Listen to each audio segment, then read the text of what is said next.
রাজস্থানের জয়পুরের মূল পর্যটন মানচিত্রে এই মন্দিরের তেমনভাবে কোনো উল্লেখ দেখা যায় না। জয়পুর বেড়াতে গেলে ট্যুরিস্ট গাইডরা সাধারণত গলতাজির কথা পর্যটকদের কাছে বলেন না। আরাবল্লী পাহাড়ের কোল ঘেঁষা এটি আসলে একটি মন্দির কমপ্লেক্স, তাই একে জানতে হলে, একে দেখতে হলে একটু সন্ধান করে যেতে হয়, তারপর এখানে পৌঁছতে পারা যায়।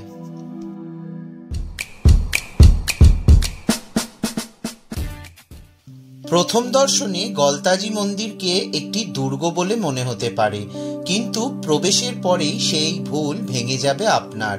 ধীরে ধীরে এর রহস্যের উন্মোচন হবে আপনার কাছে। রাজস্থানের চিরাচরিত দুর্গগুলির সঙ্গে এর অনেক পার্থক্য আছে। প্রথম পার্থক্যটা হলো এই দুর্গের সঙ্গে কোথাও রণ রক্ত সফলতার কোনো গল্পের উন্মাদনা নেই। জানা যায় মোটামুটিভাবে 1500 সাল থেকে এখানে তীর্থযাত্রীরা আসতে শুরু করেন, তবে সেই প্রাচীন মন্দিরটি এখন আর নেই। সেটি প্রাকৃতিক কারণেই ধীরে ধীরে ক্ষয়প্রাপ্ত হয়ে গেলে আজকের গলতাজি মন্দিরটি নির্মিত হয়। বর্তমান মন্দিরের নির্মাণ 18 শতকে রাজা দ্বিতীয় সওয়াই জয়সিংহের দেওয়ান রাও কৃপারাম এই মন্দির কমপ্লেক্স নির্মাণ করেছিলেন। তবে আগেই জানিয়েছি, এই মন্দিরের বিশেষত্ব মোটেই এর ইতিহাসে নয়, এর বৈশিষ্ট্য নিহিত রয়েছে পুরাণ এবং কিংবদন্তিতে। পরম্পরাগত বিশ্বাস অনুযায়ী এই স্থানে ঋষি বিশ্বামিত্রের শিষ্য মহর্ষি গালবের আশ্রম ছিল।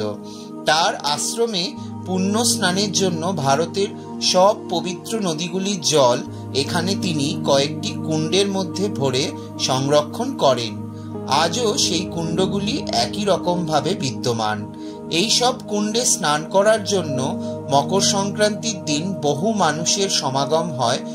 কুণ্ডগুলির মধ্যে সব থেকে প্রসিদ্ধ হল গলতা কুণ্ড। অনেকে একে গুপ্তগঙ্গাও বলে থাকেন।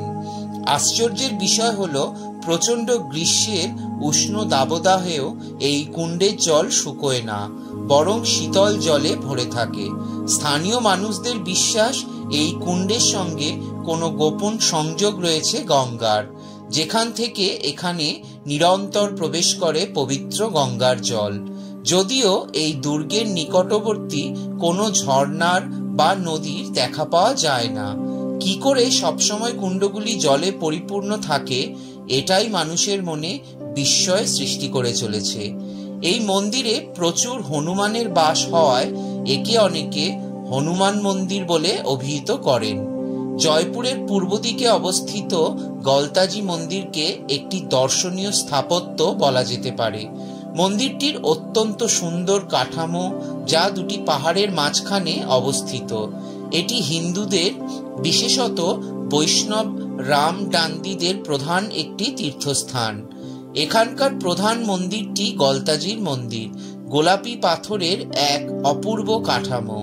এই মন্দিরটি কেবল অতি উচ্চ স্তরের আধ্যাত্মিকতার জন্যই পরিচিত নয়, এর খোদাই করা স্তম্ভ, চিত্রিত দেয়াল এবং বৃত্তাকার ছাদের কারুকার্য দেখে অত্যন্ত বিস্ময় জাগায়। প্রশ্ন জাগতে পারে, এগুলি কি কোনো মানুষের সৃষ্ট, না কোনো দেবশিল্পীর? কিছু মন্দির এমনকি পাহাড়ের ওপর খোদিত কারুকার্য অবাক করে দেওয়ারই মতো। রাজধানী জয়পুর থেকে এই মন্দিরের দূরত্ব মাত্র 10 কিলোমিটারের মতো। এই ছিল গৌতম বিশ্বাসের লেখা ভারতের রহস্যময় মন্দির বই থেকে গলতাজি মন্দির চ্যাপ্টারের সামারি, যেটা আমি আপনাদের সাথে শেয়ার করলাম।